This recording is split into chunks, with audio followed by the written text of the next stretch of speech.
Hi, and welcome back to the next part of the topic, making sense of it all.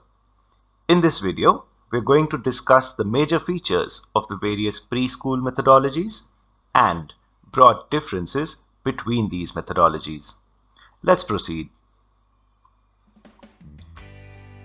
Let us begin with the Montessori methodology. Started by Maria Montessori in Italy and brought to India just before World War II by Madame Montessori.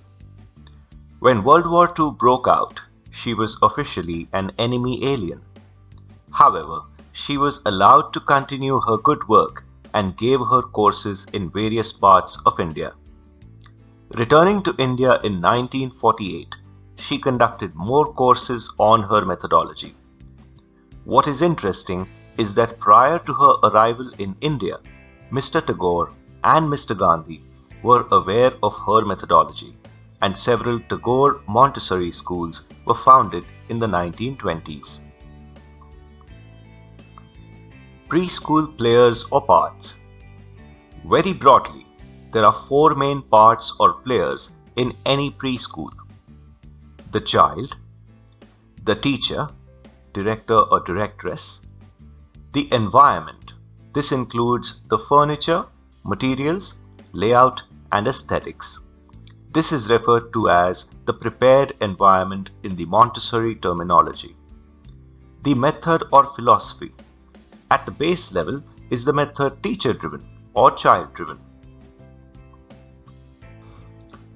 Taking each of those parts individually in the Montessori context. The child is the active participant in the Montessori world. All the other parts or players exist to develop her cognitive functions like memory, language, perception, decision-making, learning, and attention. The teacher is not the active participant and is supposed to act passively as an observer, stepping in only when required. The prepared environment is prepared taking into consideration the following: freedom, structure and order, beauty, nature and reality, social environment, and intellectual environment. The goal of the prepared environment is to facilitate and maximize independent learning in children. For a detailed explanation of the principles of a prepared environment, please request for the ebook via email. Instructions are at the end of this video. By now, you can guess that the method is child-driven with emphasis on the following: collaboration and trust with a mixed age group in the environment, concentration, repetition, and learning by making mistakes.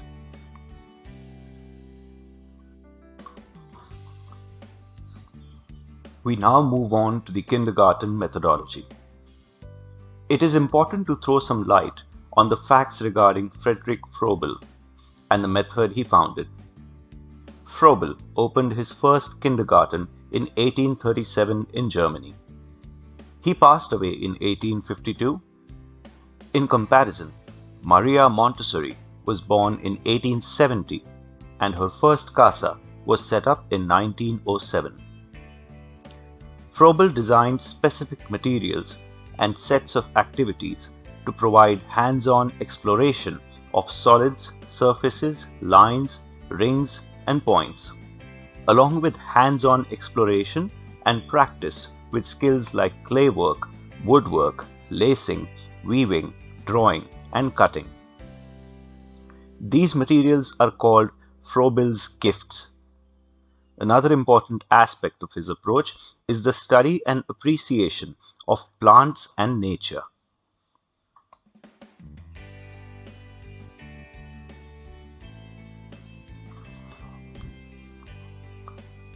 His method stresses the following: play drives learning.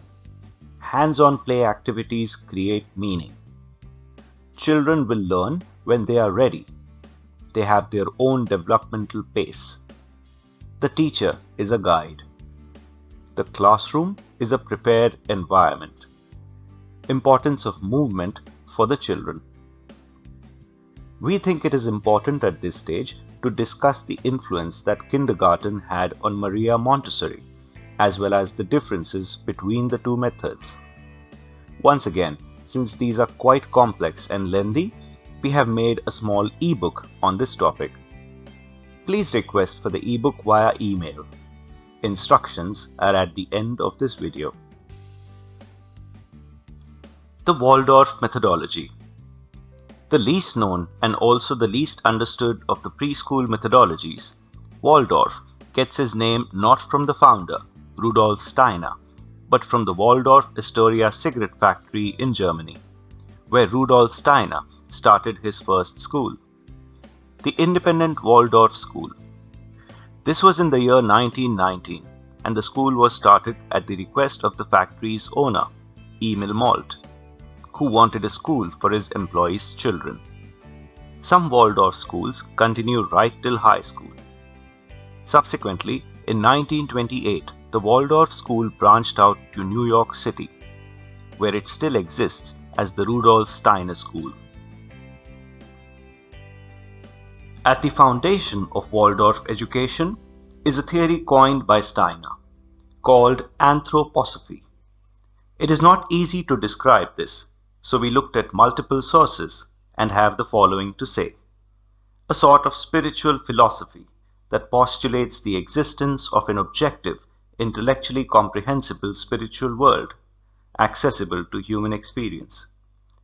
Some characteristics of this philosophy are emphasis on the arts, nature, and imagination, mixed age classes during the early years, no formal academic curriculum until the first grade, with the focus on play in the early years. Technology is discouraged at school and at home.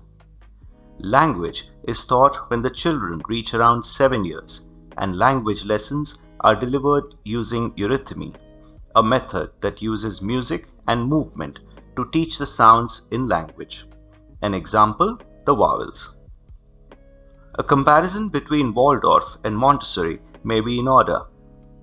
So we have borrowed one from Waldorf School's blog and have put this in an ebook format. Please request for the ebook via email. Instructions are at the end of this video. Before we conclude this video, there are a few loose ends we would like to wrap up. This video does not intend to promote Montessori over the other methodologies of preschool, or vice versa.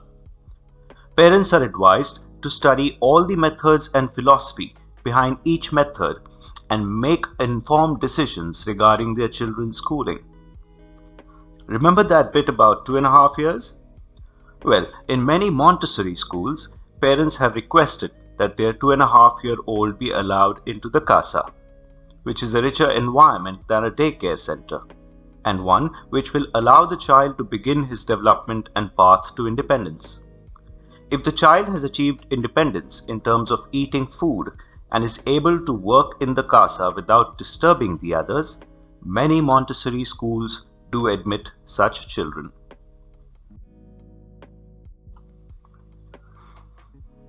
Finally, we return to the two terms that we left hanging on the clothesline, so to speak: nursery and play school. These are broad terms that are supposed to refer to preschool and are used very loosely. We prefer using solid terms like preschool, primary school, secondary school, etc.